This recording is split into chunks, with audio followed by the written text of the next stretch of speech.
Okay, welcome everyone. We're very happy today to have Santosh Vempala. Santosh is one of the giants in convex optimization, convex geometry. He's a distinguished professor at Georgia Tech. He won a large number of awards and fellowships, including student best paper at Fox. It can't have been too long ago. Soda best paper, Falcazon Prize, and so on. And we're very happy to have him here today. And he's going to talk about why language models hallucinate. Okay, great, thanks. Great. It's nice to be back at the University of Washington. Yeah. And there was a mild preference for a broader audience talk, although I see many theory friends here, so please forgive me if this is a light on the theory. But I think it's an important problem, or it's an iceberg tip of a very important problem. And it's joint work with three people at OpenAI, a longtime collaborator and friend and former postdoc Adam Kalai, and Ofer, Nachum, and Eddie Zhang.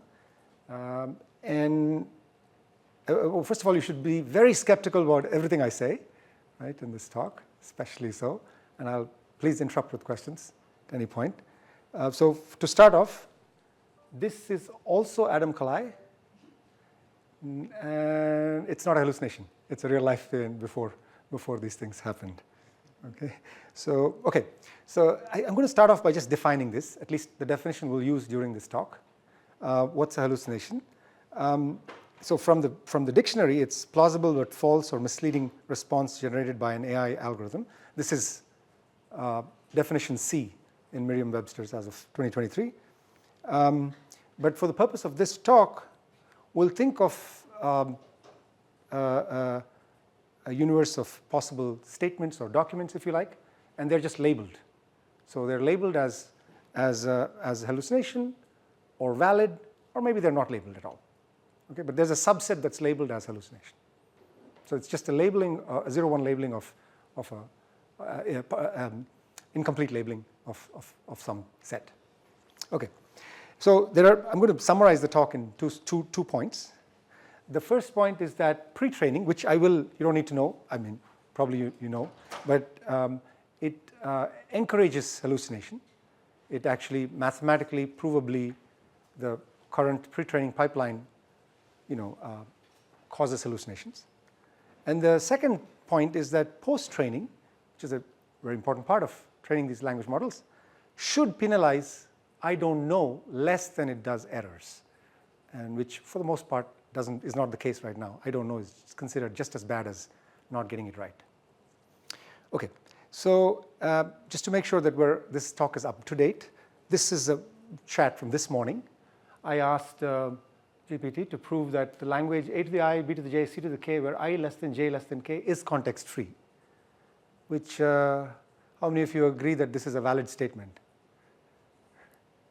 It is context-free, Paul? Is I... I less than J less than K. I less than J less than K. Oh. No, right? It's a classic example where you can prove a context-free pumping lemma to show that it's not actually context-free. But yet here I get a complete confident proof. I didn't write down the whole thing, but it comes back in a minute, and it tells you how to do it. It even gives you a context-free grammar for it, which it takes you a minute to check that it's bogus. But yeah, so this is happening today. Okay. All right. So let me go back, and this is mostly to make sure that you know what I think is pre-training, or what I'm going to define it. But so what's a language model and what's pre-training? So a language model is just a distribution over documents, and we'll think of documents as binary strings. Okay. All right. And a training distribution is also a distribution over documents. That's the distribution from which you draw samples to train your model. And the goal of pre-training is to maximize your log likelihood. So theta is your set of parameters of your model. It doesn't matter what your architecture is or what you're doing, but it has some set of parameters. And you're maximizing over the set of parameters. But the point is that the objective function is the expected log probability of your model given samples from the training sample. So of course you want to, the optimum will occur if your distribution exactly matches the target. Okay, so once you have this though, it's very general and nice and powerful, because once you have a distribution like this, you can complete anything, right? So you give me a partial document and you can ask what's the most likely completion. Because you have the probabilities of all documents, you can ask what's the probability of this completion versus this. Give me the most likely one, for example. Or you can evaluate any particular completion. What's the probability of that given this? Okay, so just to belabor this point, suppose this was your entire training corpus, and those are the probabilities of the documents, everything with 10%. Then, with 40% chance, you pick the, and given that you pick the probability you pick sun is 50%, because it's half of those documents. And then the probability that you pick rises is another half. So the overall probability of the document is 0.4 times 0.5 times 0.5, that's 0.1. That's the probability of the document, right? So this gives you, the moment you have a document distribution, you also have a next token distribution or a next word distribution. And they are equivalent statistically. Okay, so this is a maybe elementary but useful. So this maximizing this log probability, you could instead ask for maximizing the sum of the next token log probabilities, which is the product of conditional next token probabilities. So we haven't lost anything. There's no assumption in the data. Great. It splits up like this. And this is what makes it super useful. No matter what you have, you can produce the next token. And you're maximizing the probability of the next token as well. Okay, so pre-training models. So for the purpose of for this talk, let's assume that the training distribution, the hallucinations can come from many reasons. Maybe bad data, not enough computation, so on. Let's just assume that the training distribution is only over valid documents. So you're not actually introducing hallucinations into the training data. Okay. And so you get these samples from the training distribution, and you learn a language model p hat. You've minimized this loss or maximized the likelihood, and you could add prompts if you want. You could say maximize the conditional probability for some, and so on.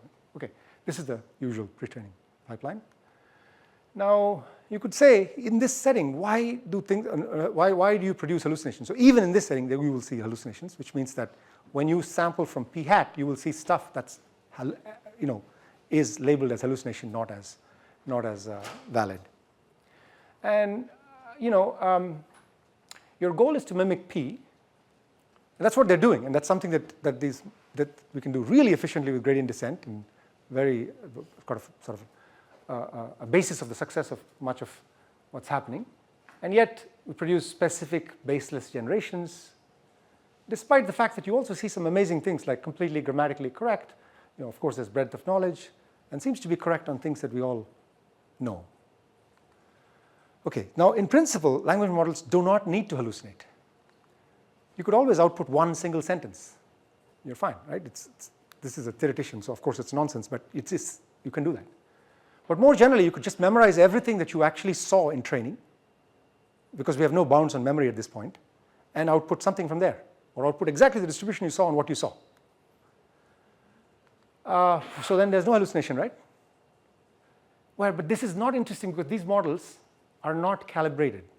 What you're producing doesn't actually match the training distribution in a very, even in a very weak manner. And I'll explain this in a minute, okay? So here's an example, just to show you what. So suppose this is your training data. It's 10 facts. This is what you saw when you sampled from the training distribution. And you can notice that half of the time it's just Alan Turing's the day he died. Okay? And that's a fact. And so 50% chance you see that. And then there are these other facts of other people, one each. Great? That's your training data. Now, here's what seems like an interesting model, which is half the time you actually output this fact, and the other half of the time you output a random name died on a random date. Okay? And the point is that this would hallucinate 50% of the time, because your chance, or close to that, because your chance of guessing the date for somebody who has died is only 1 in 365. Okay? On the other hand, it is calibrated, meaning it represents the fraction of time this fact occurs correctly, and represents the fraction of time each of those facts correctly. So I'm going to get even more precise about this notion of calibration in a minute. So to compare, consider this other language model, which you could call a stochastic parrot, just takes the training data and outputs according to the same distribution. It only outputs the sentences it saw and with the distribution at which it observed it. There's no hallucination here because we fed it only factual data. But it's not predictive, right? Because it says nothing about the rest of the universe. It's completely stuck on its own little piece. And these facts, which actually occur 1 in a million or 1 in a billion of the training data, are represented here 1 in 10. Okay? So they're heavily overrepresented. You're way off from the training distribution. And even in this super weak sense that you're overrepresenting data. Okay? So this is not hallucination, but it's not interesting because it's not predictive and it's not even calibrated. Still haven't defined calibration, but we'll get there in a minute. Okay? All right. So here's the intuition of why language models hallucinate after pre-training. Pre-training optimizes language models to match the data distribution, but specifically, actually, it calibrates with the training distribution, and this will be a theorem. Okay, so if you just do pre-training, maximize log probability, then you will actually end up being calibrated in a sense that we'll define. And just being calibrated gives you the property that you have to hallucinate on the subset of the data that you haven't seen yet. If you see all the possible data, there's no need to hallucinate. Okay? If all you're interested in is the birthdays of people in this room and you see all of them, there's no problem. But if you don't see half, you see half, then every time somebody asks you, you're going to make an error on the half. You'll have almost 50% error. Even if I don't see 1%, I'm going to have 1 out of whatever the number. Okay? Okay, so a language model which matches the data distribution or is calibrated with data distribution will generate unseen arbitrary, we're calling factoids because they're not necessarily true, they're just statements, at the same rate at which you didn't see them because it's calibrated. It should only produce what it saw at their correct rate. And therefore, you will hallucinate on those because you have no way of knowing what the right answer there is. Okay, so this is what I'll formalize into a theorem. And that's the one theorem we'll prove completely in this talk. We'll talk about variants and generalizations. Okay, so I'm building up to the theorem now. Okay, so let's say we have, this is the problem we're talking about, generating data. That's what a language model, you can use a language model to do, right? So generate x with probability p of x. So that's the generation problem.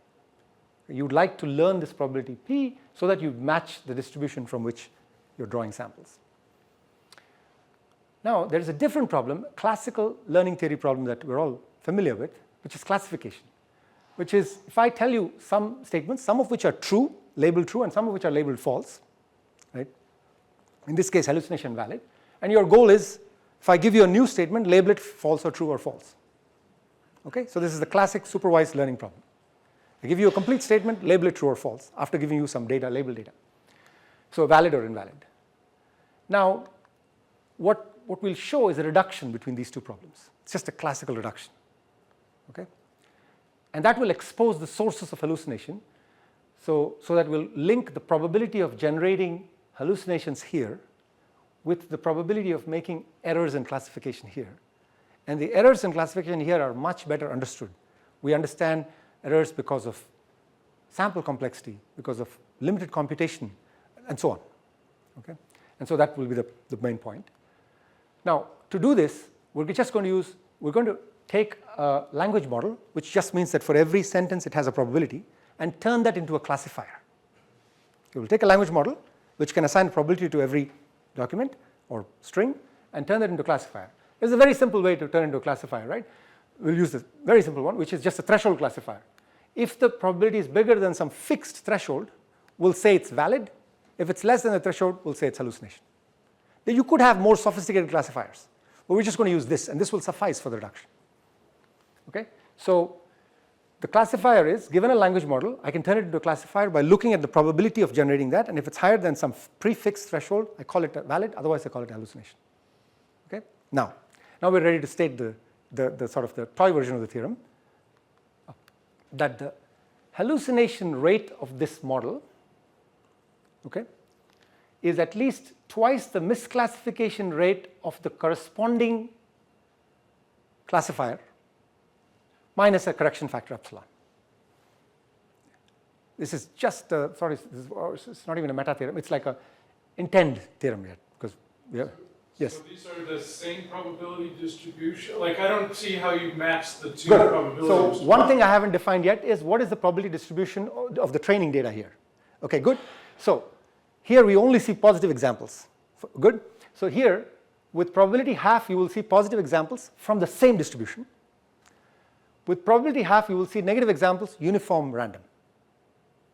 Okay, and I'm going to make this precise in a minute, but good question. And now we're asking for the misclassification rate of this threshold classifier on that distribution. And whatever that is, there's no reason it should be very good, because we didn't even train on the negatives, and we built this trivial classifier, and yet we're saying you would expect it to have a high rate, but that's going to be bad, because that will imply that you have a high hallucination rate. Okay? Okay, so again, just high level, don't believe it. You'll hallucinate if you can't distinguish valid from invalid. That's the statement. Okay, if you're a language model. Now this is actually false. Can't be true as it is. Why? Because the language model can simply say, I don't know all the time, like we just discussed. Nothing has prevented that from doing it so far. Okay? So the misclassification rate, the hallucination rate is 0, doesn't mean anything. Okay?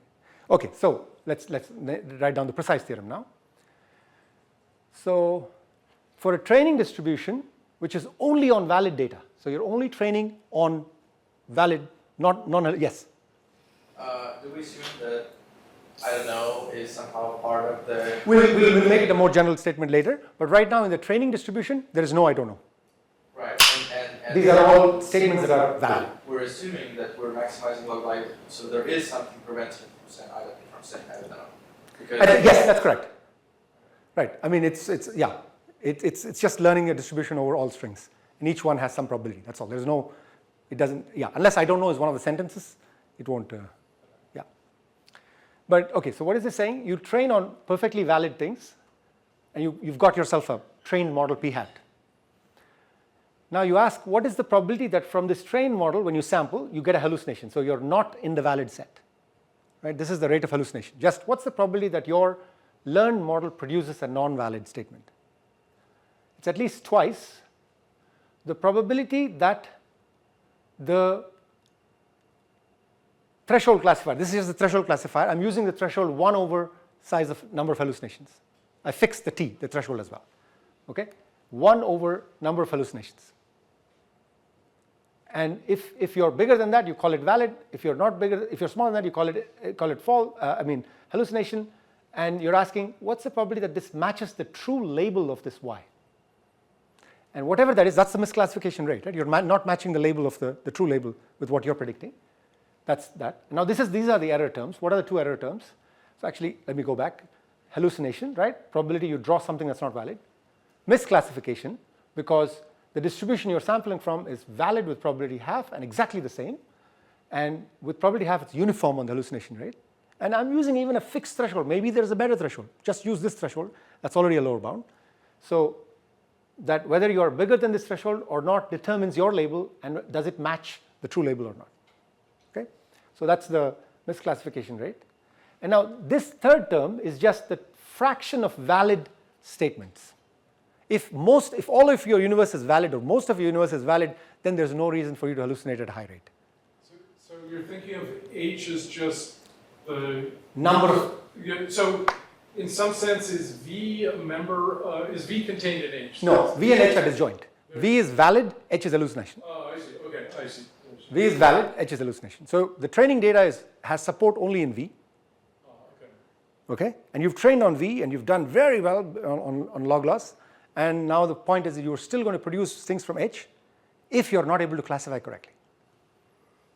Okay? All right, so this is the fraction of valid statements. This can be rewritten in different other ways with by increasing this, you can make this V over V plus H and so on, but let's keep it like this. And then this here is the interesting term. It's what we call miscalibration. Okay? And all we are looking at is and at this point there's no need to say anything about I don't know. This is all captured here. So it's the point here. What is this? This is the difference in the probability assigned to all your high confidence statements. So look in your language model and see which ones have probability at least 1 over h, the ones for which you are saying yes, your total probability minus the total probability placed on it by the training distribution. Okay? And this difference is another correction term. In particular, if you're calibrated in the sense that just this set has the correct probability, this is 0. Okay? There are much stronger notions of calibration. You're calibrated for every probability and so on, but we're just talking about calibrated on the entire set of things above this threshold. Of course, this also means below the threshold, right? Because they add up to 1. But okay. Now, in particular, if you're saying I don't know all the time, this is going to be huge, and you get a 0. Okay, so good. Now I want to first point out that this part of it is actually close to 0 after pre-training. And if you look at, this is the GPT-4's technical report where they show you their calibration curve right after pre-training, and it's basically the probability of producing something not only in this total, but at every probability threshold, it matches the training data. Okay? And this is the classical definition of calibration, the stronger version. On the days on which you predict 10% chance of rain, if you look at the average over the entire year or your entire data, it does rain 10% of the time. Okay? So it's like, okay. So it's actually very easy to be calibrated. All you got to do, for example, is report the average probability for every data point. Right? So suppose I always say the probability of rain is 20% in Seattle every day of the year. And if that's true on average, then you're calibrated. You're not accurate at all, but you're calibrated. Because on days when you say 20%, which is all days, it does rain 20% of the time. Okay? So that's the stronger notion. As you saw, we don't need that. We just need that above a certain threshold, the threshold we're using in this analysis, the total should match. Okay, so it's a weak form of accuracy, and we only need the statements I just made. Any model can be made calibrated by averaging, and calibration actually improves the likelihood. So if you have a non-calibrated model, you can just take the places where you can take a partition and average within those and improve your likelihood. Okay, that's just a little. And so this is the summary of that statement. Hallucination rate is twice the misclassifying rate minus this calibration error. Okay, ignoring the term, assume that the facts don't dominate the entire population. And so what we're trying to say here is that pre-training mathematically implies calibration. That's just a theorem about local optima. You don't even need to go to the global optimum. The local optimum will make that difference between p hat s and ps 0. I'll put up a proof in a second. And then calibration implies hallucination if you are unable to classify correctly. So it turns out that post-training is very important. And after post-training, this is back to GPT-4, they have less hallucination. Still there's hallucination. It goes from like 15% to 6 or 7% back then. But it destroys the calibration. You can't be calibrated and have, yes? I guess oftentimes there's like two kinds of post-training steps. There's like SFT and there's also RL. I guess SFT should not make it less calibrated? This is just the end of a huge number of combination of things that they actually do. And now it's even more. Yeah. Do we know? Do you know like more specifically? No, I don't have access to their models or data. Okay, so for the first part, this is just to show you that pre-training actually implies calibration.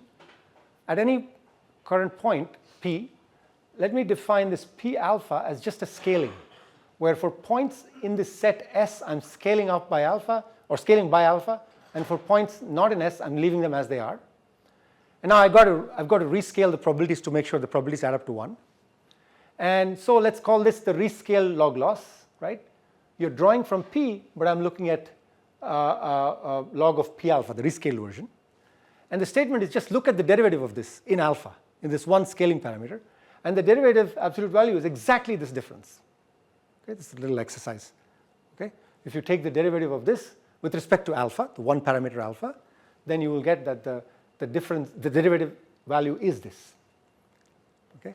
And at 1. And so when alpha is 1, which is the current point, which means that if you are at a local optimum, of your log loss, you must have this 0. And if you're close to local optimum, it's close to 0. And it's linear. Okay, so that's the first statement. The pre-training, the way it's done today, mathematically implies calibration. Okay. Please interrupt at any point. And now you can extend this to prompts. I won't go over the whole thing, but I talked about complete sentences being generated. You could also say, given a prompt, there is a set of valid responses to the prompt or question answer, and then there's the remaining things are not valid. So the probability that you get something that's not valid for the given prompt is twice the misclassification rate. It's the same theorem, but this one here is the fraction of valid completions of the prompt. And then this is the same miscalibration term. Same miscalibration term. Okay? So when you have a theorem like this, it gives you a chance to understand the reasons for hallucination, because we understand much better the reasons for misclassification. So one reason for misclassification is sample complexity. If you don't have enough data, you can't get the error down. Okay? So in particular, for arbitrary facts like birthdays, the VC dimension is super high. It's basically as much as the data. Okay? And so there, unless you have all the data or almost all the data, there is no chance for you to get them right. Yes? For the conditional objective, is the local minimizer still going to be calibrated for Yes. Yes. Okay. Yeah.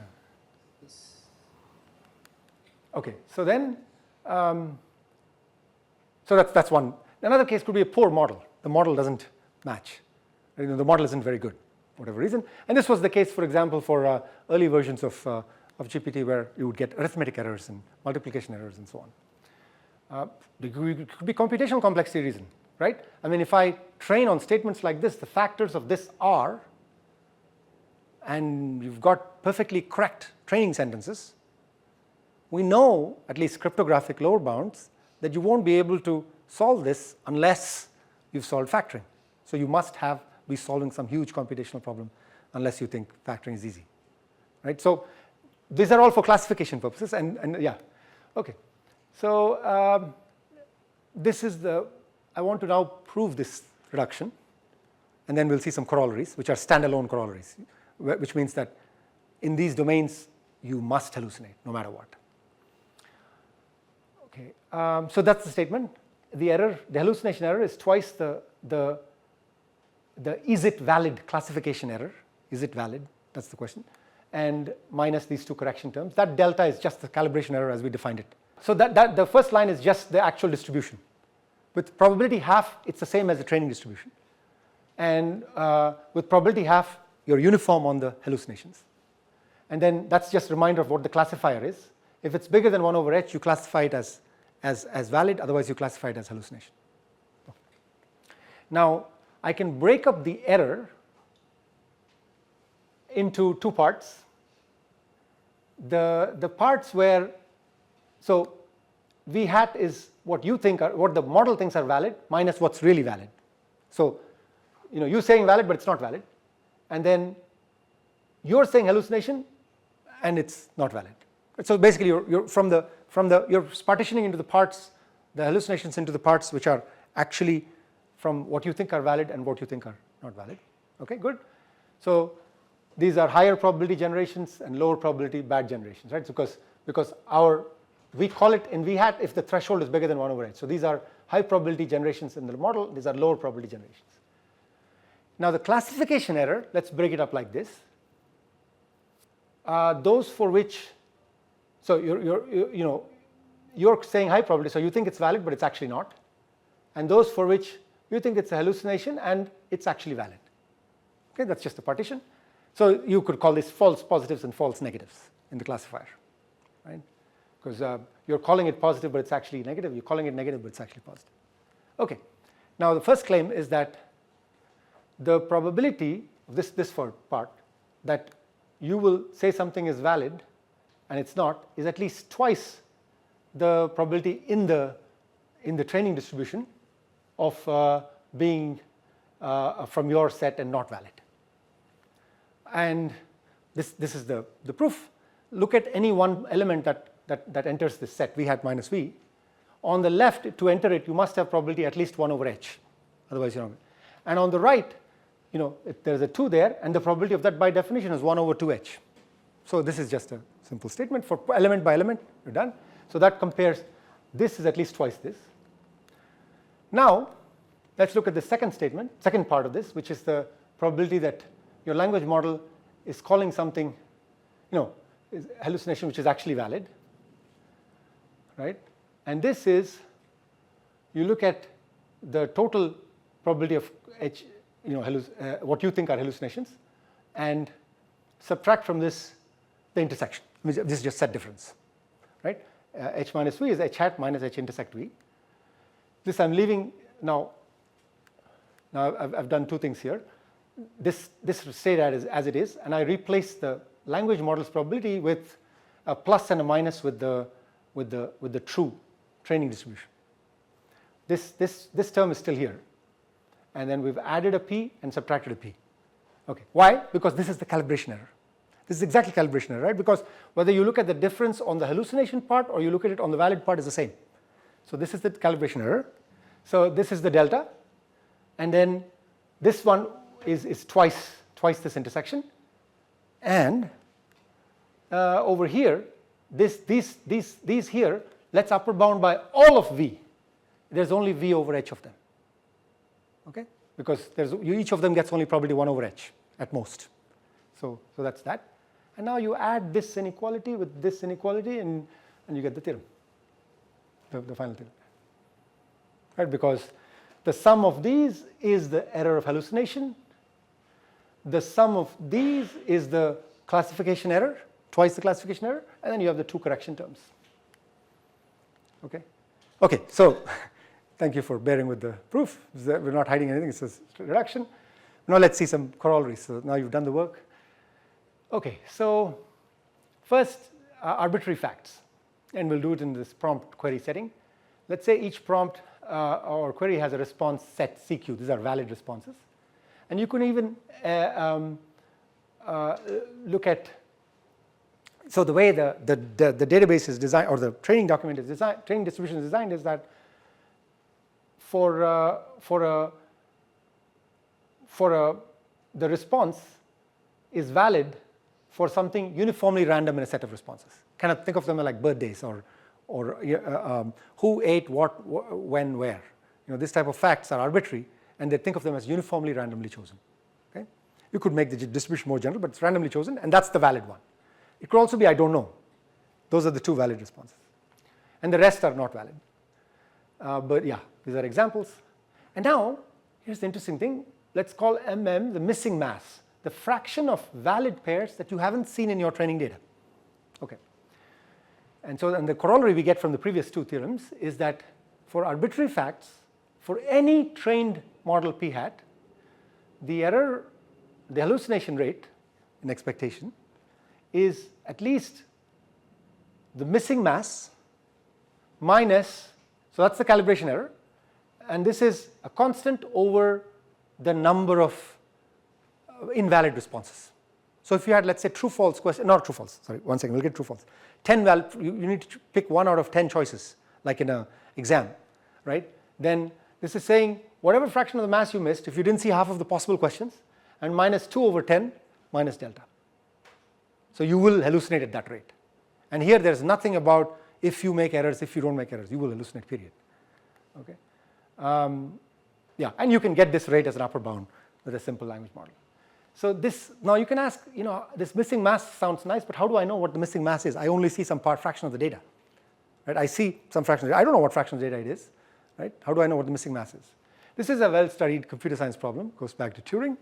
And if you don't care about hallucinations or AI, this might be one fact that you like, which is, it's like this problem where you have different kinds of candy, you get random samples, you see a few, but you want to know, did I hit all the types of candy, right, or not? And how do you do this? Well, the estimator is very nice. It's just look in your sample for the fraction of unique items that occurred exactly once, divide by the total size of the sample, that's your estimator. And that turns out to be within 1 over n in expectation and within 1 over root n with high probability. or n being the sample size. So as you increase the sample, you're getting very close to the true missing mass. So you can estimate your hallucination rate on arbitrary facts by just looking at the fraction of singletons minus the 1 over the number of invalid responses per question, responses minus this calibration error. Yes.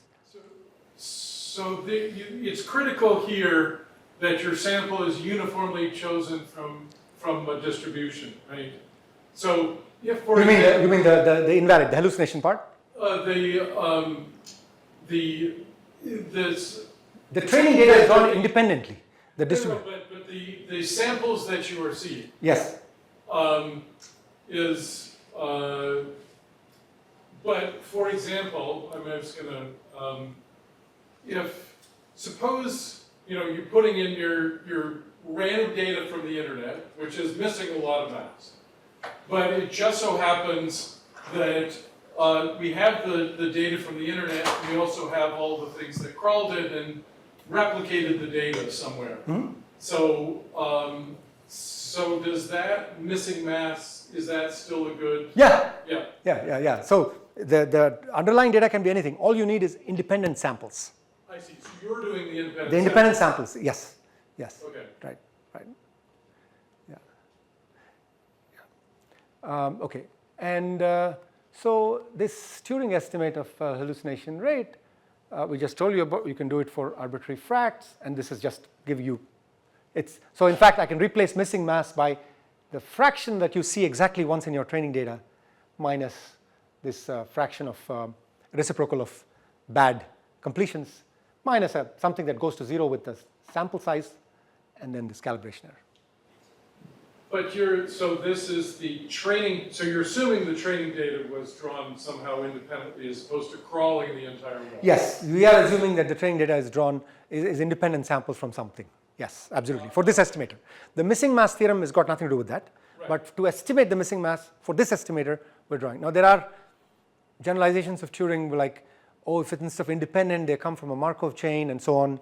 There are estimators that seem to work. Also, one thing people do in practice is randomize the order of the training data, which is not quite independent, but yeah. But we have lots of, we have small numbers, yes. Even in rare facts, our data does get replicated because yes. people are copying. Absolutely, yes. So we're not actually necessarily so likely to see in train that these facts have been pared down to be, they're not independent. That's right, yeah. Okay. Okay, so this applies more generally. You can extend it and so on. Here's one theorem that you may like. Let's say that there's only one valid response to a query. Okay, exactly one. So like in the multiple choice or true false, it's exactly one. You still get a lower bound here, and now there is no calibration error. Okay, and the valid response is randomized over the possible responses. So that's the training data. The hallucination rate is at least twice 1 minus 1 over the total number of responses. So if it's true false, this is exactly error of hallucination error this is all 1. If it's multiple choice with 4 choices like the SAT or something, that's 2 times 3/4. Okay, so that's just a standalone statement. There's no calibration error in this theorem. Even for true choices, no calibration. Okay, so that's the part about pre-training. Okay, so far if you just pre-trained even super well, you're going to hallucinate on certain types of data. And now you could ask, why do they persist post-training? Because they do today, okay, as we just saw. And the argument I want to make here is that the metrics, yes? Sorry, so the high-level intuition seems to be that, okay, we're only training on valid data. We're not actually ever seeing invalid data. What if we modify the training, collected a bunch of invalid data, and instead of maximizing the likelihood, minimize the likelihood, did something like that? Like, would that somehow... So for that specific variant, I don't know, but if you just do what people are doing today to match the training distribution, because you don't actually have labels on the training data, that would be very expensive to get for internet scale data, then it would be worse because we're in kind of a nicer situation for all the training data is reliable as opposed to some fraction being unreliable. But yes, if you already had labels, then the right thing to do is use the labels during training. Yeah. So the absence of labels. That's part of the issue. Yeah. We don't know where the plus and minus is. Yeah. Oh, but that's not it. That's part of it only, because even if you, yes, we don't know the separator, and even though you're seeing only positives, you don't know where to draw this boundary. Yeah. Okay, so I want to argue that the metrics we use for evaluation, they favor, yes. How do you define hallucinations for post-training? I mean, like, because like Hallucination is just whether your label, because all data we're assuming is labeled hallucination or valid. But I guess the weird thing, at least in practice, I guess it's kind of hard to, because like, post-trained models, they tend to yap a lot. Even if you ask like a true-false question, they'll say, oh, that's a great question, blah, blah, blah. Right. And then this is no longer in like the valid set. Like, it's not definitely not in like the training set anymore, right? So. Oh, yeah, right. So the model will produce stuff that's not in the training set, for sure. Right, the model will produce stuff that's not in the training set. It's not like you no longer have a distribution, like your training data is no longer uniform over, or like a distribution over the valid set. It's going to produce like. The support doesn't, the training data? Yeah, I mean the post-trained model will have like, because it's going to like yap a bunch. The model can produce nonsense, yes. But the training data in the current assumption is that it is only on valid data. I guess my question is like, it will say the right thing eventually, right? It won't be like a true hallucination, but it'll just say a bunch of stuff. So the output might not be in the original training. Yeah. I mean, you're asking a valid question about the labeling, the model of hallucination itself, like just saying documents are either hallucinated or not. That's a first cut model that applies cleanly to certain data, valid response or not. And it doesn't for a lot of things. They're more nuanced. Is it valid or not? It could depend. And certainly the theorem does not apply as is to those situations. But regardless, even if you go back to things where one can clearly say this is valid or not, there is hallucination. And the reason we're saying for that is because current methods in post-training, there's evaluation, which is done through a number of complicated ways, including lots of human involvement, where weights are changed potentially to align to what they want models to do. And there, abstention, saying I don't know or not responding is almost overwhelmingly, majority of evaluations treated as failure. Okay, so the question is how should we align evaluation incentives? The reason why abstention is failure is because when you go to these machines or a Google search, you don't want the answer to come back I don't know, and then people will stop using it, right? So there is clearly an incentive currently to answer something.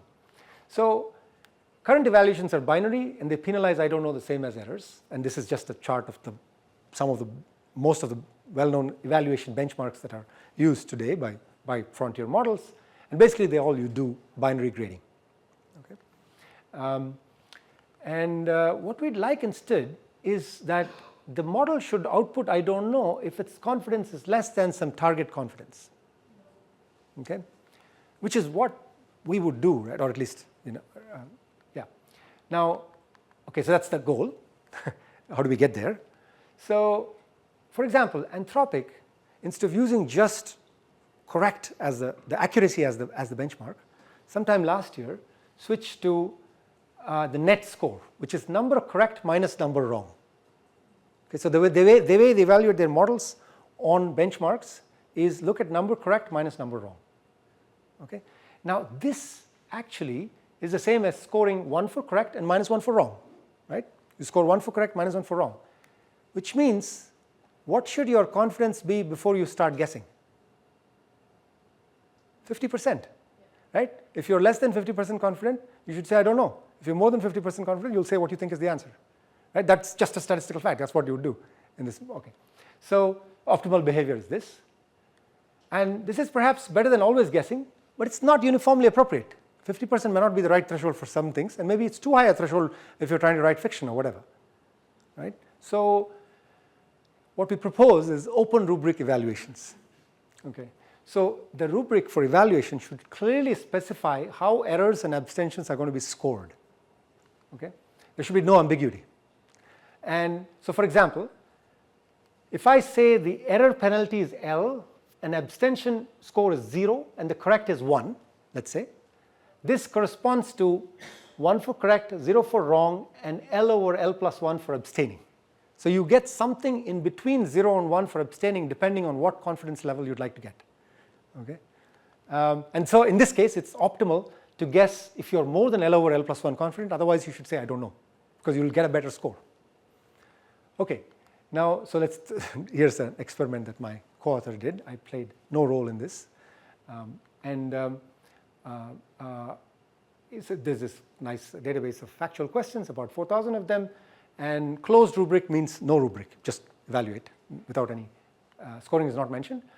And there is a typical clever mitigation that people often use, which is you get 2 independent responses from the model, and you only report if they are the same. Otherwise, you say you abstain. Okay, and so when you do this, here's what happens. This is still this mitigation reduces incorrect responses, so the red is incorrect. However, it decreases correct responses as well because you're abstaining on more things, and as a result, people are unlikely to adopt it. Just doing mitigation will reduce your error rate, but it will also reduce your accuracy because you're just saying I don't know on a bigger fraction. So it seems unlikely to adopt this. This is now. So that's closed rubric still. We didn't say how you're evaluating, just running it twice and checking it. So here's, sorry? Those are 4 frontier models. GPT 5.4, Claude, Gemini, and so on, yeah. So one of them actually never abstains. LLM one. That's right, yeah. On this data set. But I don't understand, like, what are the rows? Yeah, so each pair of rows is for a model, frontier model.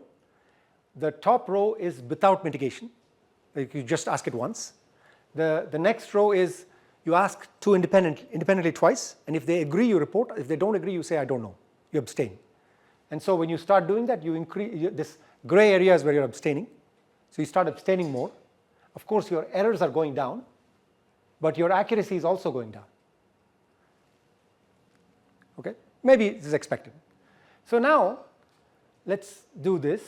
So with this closed rubric, no rubric, abstention increases but reduces both error rate and accuracy. So there's not clear motivation to adopt this. So instead, let's do the following. Let's do open rubric, which just means that for each question, you state what is your scoring mechanism. If you get it right, you get this. If you get it wrong, you get this. If you abstain, you get this. Okay? And now those are the penalties. Penalty 0 is basically the same as saying no penalty. I mean, abstention is same as error. And then you have penalty 1, penalty 3, and penalty 9. So you get more and more penalty for getting it wrong versus abstaining. And one row is with mitigation, without mitigation, with mitigation, just like in the chart. I'm sorry, this is just a table of data. But the point to notice here is that your score, in all cases, with the open rubric, where you specify the scoring mechanism, you get a better score. This is by open, you're specifying to the model what the... Yes, that's it. You're not changing any weights. You're just saying in the prompt what you're going to score on the evaluation. Right? So if there's one takeaway here, if you could state in whatever you ask GPT what your scoring is, even in a single question. This was done on an evaluation benchmark. Yeah, so with open rubrics, mitigation outperforms the baselines across all models and penalty values, even 0 penalty. Okay, and there is consistent motivation to abstain because your score is better. Ultimately, that's all that matters. Is the score better for the machine? So yeah. In the open rubric prompt, you explicitly say abstain if you're not confident? We just tell you what the scoring is. You will be scored this much for correct, this much for wrong, this much for abstention. Okay. And different levels of score, penalty. Yeah. So I'm basically reached the end of my talk. So why do language models hallucinate? Pre-trained models are calibrated and can't tell fact from fiction because of calibration, at least on certain types of data. And post-training penalizes currently, I don't know as badly as errors, but in principle, post-training should be able to reduce hallucinations arbitrarily close to 0 if we do it right, by abstaining appropriately. Yeah, and so there is this whole game of what incentives would lead language models to express appropriate uncertainty. And this is just an example of one possible one with we can prove. Yeah, that's it.